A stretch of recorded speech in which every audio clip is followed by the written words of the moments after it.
அப்போ நம்ம ஆண்டவருக்கு நேரம் எடுத்து காத்திருந்து ஜெபித்து ஆலோசனை கேட்கும் பொழுதுதான் அந்த ஆலோசனை பெற்றுக்கொள்ள முடியும். அப்ப நீங்க ஆண்டவருடைய பாதத்துல காத்திருந்தீங்களா? இன்னைக்கு காத்திருந்தீங்களா? உங்க செய்ய போகிற காரியத்துக்கு ஆண்டவர் ஆலோசனை கொடுங்க நீ கேட்டீங்களா?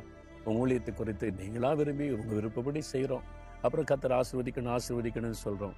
இல்ல, ஆண்டவர் என்ன விரும்புகிறார் என்பதை நீங்க காத்திருந்து ஜெபிக்கும் போது அழகா உங்களுக்கு போதிப்பார். இல்ல இப்படி இல்ல இப்படி, இந்த வழியில போகாத இந்த வழியில போ, இதை செய்யாத இதை செய்யி, உன் பிசினஸ் ஆசீர்வாதமா இருக்கணுமானா இவங்க செய்யற மாதிரிலாம் செய்யாத, அது உலக மக்கள் நான் சொல்றபடி செய்யி, ஆண்டவர் நடத்துகிறபடி செய்தா அதுல ஆசீர்வாதம் வந்துடும்.